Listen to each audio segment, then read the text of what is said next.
और केशव प्रसाद मौर्य को ठेका गया है अखिलेश यादव को टारगेट करने का। अखिलेश यादव के अलावा उनके पास कोई भी नहीं होता है जिसे वो टारगेट करें, क्योंकि उनके सहारे से उनकी भी रोटी चलती रहती है, रोजी रोटी बनी रहती है, लाइमलाइट में बने रहते हैं। जब भी देखा होगा केशव प्रसाद मौर्य केवल सपा बहादुर अखिलेश यादव, 2047 तक कोई नहीं आएगा। बीजेपी का केवल 2047 तक बीजेपी का झंडा बुलंद रहेगा। समाजवादी पार्टी सपा हो जाएगी, सपा सफा हो जाएगी। ये केशव प्रसाद के डायलॉग रहते हैं, बयान रहते हैं।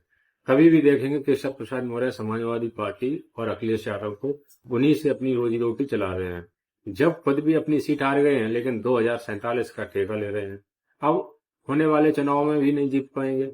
जरा समाजवादी पार्टी की तरफ से बोल दिया गया है कि अब ये 2022 में नहीं, 2047 में भी नहीं जीत पाएंगे केशव प्रसाद मौर्य। और हो सकता है वो बात सही भी हो। इन्हें अपनी सीट निकालने में बहुत मुश्किल है, लेकिन ठेका 2047 का समाजवादी पार्टी को हराने का ले रहे हैं।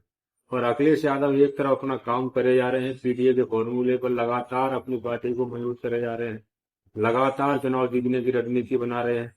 और 2024 में इसका असर भी दिखाई दिया, और 2027 में भी इसका असर दिखाई देगा। बीजेपी सरकार से जाएगी और समाजवादी पार्टी सरकार में आएगी।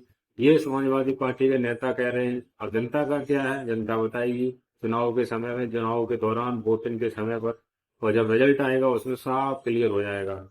लेकिन जैसी तस्वीर दिखाई दे रही है, जैसा नैरेटिव है और जैसी एंटी इनकम्बेंसी है बीजेपी के खिलाफ, उससे तो यही लग रहा है कि बीजेपी इस बार जाना निश्चित है। एक तरफ योगी मंडली है और दूसरी तरफ अखिलेश यादव अकेले। अखिलेश यादव अकेले हैं, दूसरी तरफ बीजेपी का पूरा तंत्र है। बीजेपी के पूरे नेता मंडली जो है, जितने नेतागण हैं, सभी के सभी एक तरफ, उसके साथ साथ आरएसएस, फिर प्रशासन, जिधर सरकार उधर प्रशासन, ये सभी मिलकर के, और उसके साथ अलग अलग संगठन है। बीएचपी हुआ, हिंदू युवा वाहिनी हुआ, हिंदू संगठन हुआ, पता नहीं कितने संगठन हैं। और उसके साथ में पूरा सरकार का तंत्र है। फिर भी एक अकेले अखिलेश यादव को पीछे नहीं कर पा रहे हैं, अखिलेश यादव को दबा नहीं पा रहे हैं।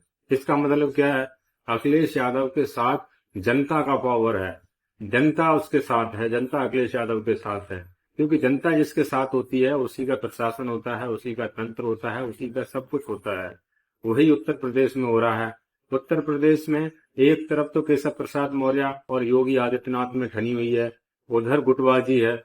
अमित शाह और केशव प्रसाद मौर्य एक तरफ योगी आदित्यनाथ को गिराने में लगे हुए हैं, दूसरी तरफ योगी आदित्यनाथ अमित शाह को कमजोर करने में लगे हुए हैं।